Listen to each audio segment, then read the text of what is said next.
Aaron Stein is an Associate Fellow at the Royal United Services Institute and author of Turkey's New Foreign Policy. He joins us now from Geneva. Thank you so much for your time tonight. Firstly, the Turkish Prime Minister says there's a high probability that this deadly attack was the work of Islamic State militants. Do you believe this to be the case? I mean, we certainly don't know anything for sure yet. The bomber's identity has not been revealed, nor do we know if there are any major connections into Syria. But I do think it's safe to say that regardless of whether this person came from Syria or whether this person originated in Turkey, that they were Islamic State sympathizers and seeking to foment political strife or terrorism inside Turkey itself. Yes, and this suicide bomber attacked a cultural centre which was hosting Kurdish anti-Islamic State activists. And of course, Turkey has been grappling with the issue of its Kurdish minority in the country. But what do you believe is behind the recent rise in attacks on Turkey's Kurdish population? I mean, I think there's a direct link between what's going on inside Syria, and you've seen Kurdish forces on the march inside Syria, particularly along Turkey's border with Syria, and down even extending into the northern parts outside of Raqqa.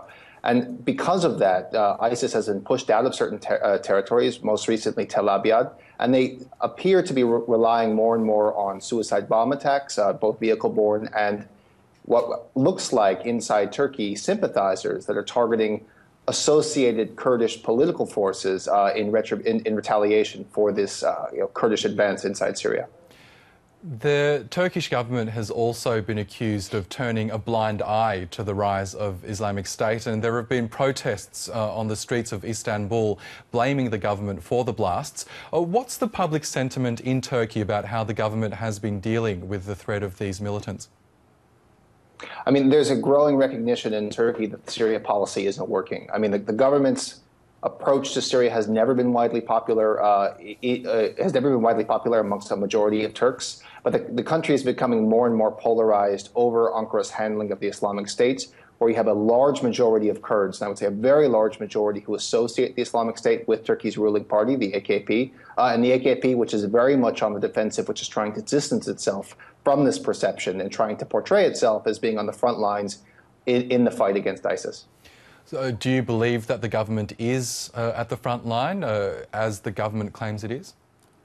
Look, the government took a very lax approach to border security basically since 2011 up until 2014. It has been taking steps to rectify that within the past 8 months. Certainly more can be done, but I have found no evidence of Turkey actually supporting the Islamic State or anything like that. But Turkey has been very much, I would say, worried or wary of any potential blowback of becoming more forcefully involved in the war against them, which is led by the United States. You mentioned that there's growing discontent among the Turkish people about how the Turkish government is dealing with the Syria issue. Can you just explain to us what that is and what is the government's approach to Syria? The government has very much been at the forefront of trying to help topple Bashar al-Assad by giving aid to various rebel groups. People are more and more wishing that the government would pull back, be more isolationist in its approach to Syria, and be more conciliatory in trying to bring about a political compromise. There are just growing concerns about blowback coming into Turkey, and people are getting fed up with the war going on in their Syrian neighbor. And now that a blast of this magnitude has occurred on Turkish soil, it's very much bringing people on the streets, as we've seen, because there's this real threat to Turkey's own national security. Do you believe that Turkey's public security is at risk here in light of this blast that's happened in Suruk? I mean, I don't think Turkey is all that different from any country that faces at risk of terrorism. Attacks like these from lone wolves, presumably a lone wolf or a very small number of ISIS sympathizers or even ISIS-directed militants, are really difficult for even the best intelligence agencies to detect. So Turkey is always at the risk of a large terror attack. And I think Ankara actually worries that there will be more terrorist attacks like this, perhaps on tourist areas that could really hurt Turkey's economy. And we know now that many people have used Turkey as a transit point to join Islamic State fighters. Now, this has been going seemingly under the Turkish government's noses.